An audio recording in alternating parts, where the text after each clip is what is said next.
생명권, 자유권, 사회권 등의 권리는 법학의 핵심 개념이다. 권리에 관한 고전으로는 루돌프 폰 예링의 권리를 위한 투쟁이 있다. 그는 19세기 최고의 법학자로 불린다. 법학은 법학만의 개념과 논리가 있다. 그러나 그 개념에만 매몰된다면 계급, 계층, 집단의 이익이나 사회적 역사적 맥락과 배경에는 소홀할 수밖에 없다. 예링은 이런 개념법학을 비판하면서 법의 본질을 알기 위해서는 법의 목적을 알아야 한다고 강조했다. 또한 권리도 법적으로 보호되어야 하는 이익인 점을 분명히 했다. 이런 주장 때문에 학계에서는 그를 이익법학, 목적법학의 창시자로 부른다. 예링은 법의 목적은 평화지만 그 평화를 얻기 위한 수단은 투쟁이라고 했다. 사람들은 끊임없는 분쟁 속에서 살아간다. 개인과 단체, 기관, 국가 사이에는 충돌이 쉬지 않고 벌어진다. 이런 각종 분쟁이 바로 투쟁이다. 이 투쟁이 해결되어야 평화가 찾아온다. 예링은 모든 권리나 법규는 투쟁으로 쟁취된다고 했으며 법규나 제도의 문제를 제기하는 것은 모든 이해관계자에 대한 선전포고와 같다고 했다. 기성법규와 제도를 바꾸려면 우월적 지위나 이익 집단과의 투쟁에서 이겨야만 한다. 그리고 시간이 흐르면 투쟁은 다시 시작된다. 법규에는 많은 권리가 규정되어 있다. 양심과 사상, 표현의 자유는 대표적인 자유권이다. 그런데 그것이 법규가 정하는 권리가 되기까지는 수많은 투쟁이 필요했다. 예링은 말한다. 법의 역사가 보여주는 모든 위대한 업적, 즉 노예제나 농노제의 폐지, 토지 소유권의 자유, 영업 혹은 신앙의 자유 등은 수세기에 걸친 치열한 투쟁의 결과물이다. 법규를 만들거나 바꾸기 위한 투쟁을 몇 가지 살펴보자.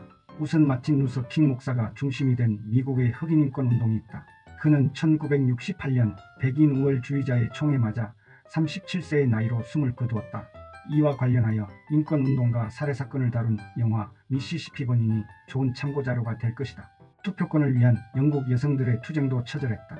그들의 투쟁에 앞장섰던 에밀리 데이비스는 1913년 영국 국왕 조지 5세가 참석한 더비경마 대회에서 여성 선거권을 호소하는 깃발을 들고 트랙에 뛰어들어 사망하기까지 한다.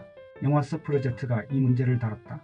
예링이 말한 새로운 법이 자신의 진입을 강행하기 위해 치러야 할 투쟁은 오랜 역사 속에서 다양한 방식으로 전개되었으며 목숨까지 바치게 했다.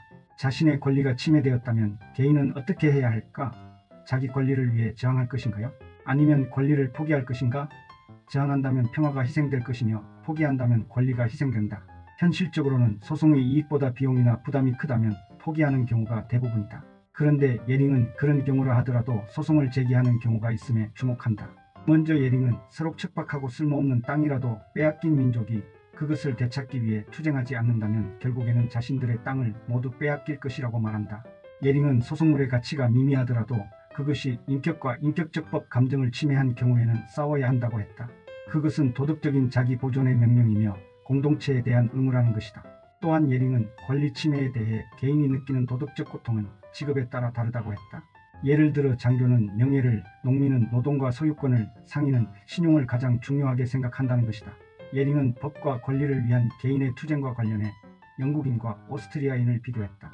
영국인은 여행 중에 바가지 요금을 요구하면 단호하게 대처하지만 오스트리아인은 영국인처럼 대응하는 경우가 매우 적다는 것이다. 그러면서 예링은 영국의 발전을 영국인의 이런 권리의식 덕분이라고 평가했다. 한국인과 일본인은 어떨까? 인구 1000명당 민사사건의 수를 보면 한국은 24.8건인데 비해 일본은 4건에 불과하다. 이를 보면 한국인이 분쟁감 수형이라면 일본인은 분쟁 회피형이라 할 수 있다. 예링은 셰익스피어의 희곡 베니스의 상인에 나오는 주인공 샤일록에 대해 중요한 평가를 한다. 유대인 고리대 금업자인 샤일록은 억울한 재판으로 국가의 재산의 반을 몰수당하고 반은 채무자인 안토니오에게 빼앗길 뿐만 아니라 조롱까지 당한다.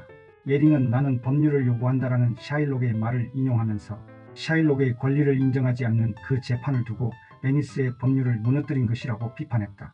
서로 소수민족 고리대금 업자든 사회천민 계급이든 그들의 권리는 보장되어야 하며 그러지 않는 것은 법률을 붕괴시키는 일이라고 비판한 것이다. 다음으로 예링은 미하엘 코라스 사건을 소개한다. 이 소설은 실존 인물을 소재로 쓴 글이다. 주인공 미하엘 코라스는 재판에 순종한 샤일록과 달리 빼앗긴 자신의 권리를 위해 사적 수단을 동원했다가 결국 형장의 이슬로 사라진다. 형식 논리로 보면 사적 복수는 잘못된 것이므로 비판받아야 한다. 그러나 예링은 오히려 코라스에 대해 우호적으로 평가했다. 국가의 잘못, 사법의 잘못이 더 크다고 판단했기 때문이다. 예링은 코라스 사건을 다루면서 사법살인이라는 표현을 썼다.